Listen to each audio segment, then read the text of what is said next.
Hi, Gene Burnett from GeneBurnett.com. Hey, I want to talk a little bit about knee twisting again. I posted a video a long time ago called Turning Without Twisting Your Knees, and I just think this is so important. I see so much, I watch a lot of Tai Chi videos on Facebook groups and on YouTube and such, and you know, I'm not generally one to call someone's Tai Chi form good or bad. I mean, there's so many different styles of Tai Chi. What's correct in one style might not be correct in another. People train for different reasons. They have different fitness levels, different starting abilities, and I don't usually use the word good or bad very much when I'm talking about Tai Chi. I'll say, I don't like this particular form or way of doing something. Or I'll say, I don't mind it, but it's not my preference. Or, I don't know how to do it that way, it's not the way I learned it, I do it this way. Things like that. But every once in a while, I will say that this or that is bad. And what I mean by bad is good for getting injured. Bad Tai Chi to me means that any exercise physiologist, any doctor, anybody who knew about movement, or any sports coach or whatever would look at that and say, you're going to hurt yourself if you keep doing it that way. So that's what I call bad. And one of the things that I see in probably 90% of the Tai Chi that I don't like is, and we're talking about forms here, I'm not talking about fighting, I'm just talking about solo training forms, is knee twisting. So when I first started doing Tai Chi, I took 6 years of yoga concurrent with my first 6 years of Tai Chi, and I had good teachers in both, and they all emphasized don't twist your knees. But Iyengar yoga in particular was like really focused on not twisting the knees, because you're holding positions sometimes for a while, so you want to be sure that you're not twisting knees. And in general, Iyengar's work was really impeccable about alignment. So, and I was taught in yoga that, you know, a lot of times your knee problem is actually hip problem. It's hip tightness that is, or lack of focus up here that's causing the knee to rotate.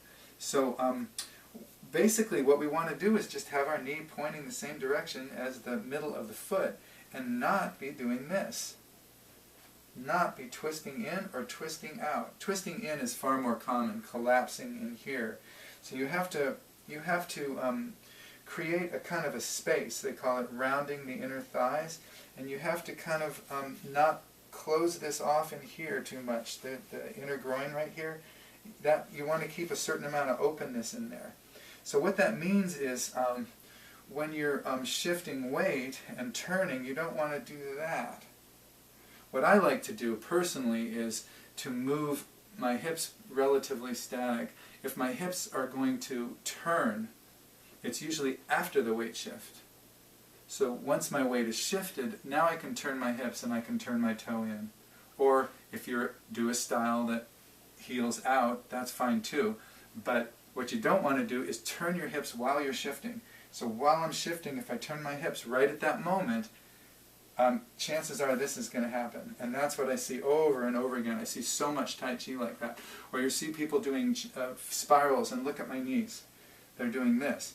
The legs are pistons. They're largely just straight up and down. There is some wrapping in there, but the joints do not spiral very much. The joints do not twist. Now maybe you come from a lineage and maybe you can figure out a way to spiral up from your legs without damaging your knees, but I haven't seen it and I haven't done it. I'm not ruling out the possibility. All I know is I've been doing this very consistently for 30 years. I'm 58 years old. I've got 0 knee problems, and I teach anywhere from 2 to 4 hours, 6 days a week, and I've been doing this for years and years and years, many years, and I don't have knee problems because I'm very careful about not twisting. So that same exercise, like if I'm doing a circle like this in my hands here, I'm just going to this leg is going to come straight up, and I'm going to turn my waist, not my hips, and I'm going to sink here, and I'm going to come back. So all my legs are doing is just shifting my weight back and forth like this. My waist can then turn, my upper body, like my ribs, you know, the waist largely moves the rib area, so I'm like that. Then I can add this hand to that, and I can turn all over the place, but I'm not doing this, see? Because I'm not letting the hips go. You have to separate your hips from your waist, you know? Know the difference between the two. Sometimes you firm the hips and turn the waist. Sometimes you turn the hips and the waist. Sometimes you turn the hips and you're not turning your waist. You're just turning your hips. So being able to separate those things is really great. But a really simple way that you can pay attention to this is if your elbow's moving towards the back, if your elbow's moving back, like a cloud hands type movement, however you do it in your style, if your elbow's moving back that way, watch the opposite knee that it doesn't collapse. This and this move away from each other a little bit, not the same direction. So you see this a lot. And look, my knee's over space. Instead, there, knee over the foot. So the legs are pistons, the waist can do a lot more turning. If the hips do turn, bring your feet with you. Don't turn your hips and leave your foot behind. If your hips turn, either turn your heel out or turn your toe in. But don't twist. So some movements in particular to look at. One of them is the snake creeps down. So depending on what style you do, when you come into your back, the back part of it before you go forward. Hope you can see this. I'm not going to go down super low here, or I might do a little bit. But what you don't want to do is do that on your back leg. I see that often, especially when people are trying to get really low, right? So if they're trying to get like low, like down here, I'm going to sit here like that. You don't want this knee coming in there. I can't do this without supporting myself. It would hurt too much. I don't know how people who do this do it because it looks so horrible. But I don't want that action. When I go back and sink, that knee is going right over the toe. So it's sitting in there, not there. Hope you can see that, right? Another thing that you see all the time in snake creeps down is people go back like this and their front knee comes in. So the front knee is going to track straight back here, so that when you're back, this knee is ready to take weight forward, right? It's going back, forward, not doing this, right? You're not doing that thing. That's stress on the knee. So from a front view, if I'm going back, say here, I want this knee aligned with that foot, I want this knee aligned with that foot, so that when I go forward, I can do that. I'm not sure if I'm staying in the frame or not, but even if I do it kind of small, here, right, this knee is aligned, and I can toe in, I can toe out, I can do my golden rooster, etc. So pay attention to your knees and ask yourself at all times, is the middle of that knee tracking towards the middle of my foot? Even if it's at a distance, you don't want that. I see this so often, this like little V out there. You want it like there, right? So that line is going through. I was watching a video once of one of Feng Zichuan's students was teaching a Chan Su Jin exercise where they're doing this spiraling like this. And he has a student there demonstrating it, and the student once does the movement like this, and this back knee comes in a little bit like that, and the second he does, Feng's teacher, slaps him on slaps him on the thigh, and he just instantly corrects it because he knows what he's doing. I did some workshops with Gao Fu in Seattle, who was a student of Feng's, and she was just meticulous about this, just meticulous about that knee alignment. Even just doing simple dantian circle like this, no movement in the knees at all, except for up and down.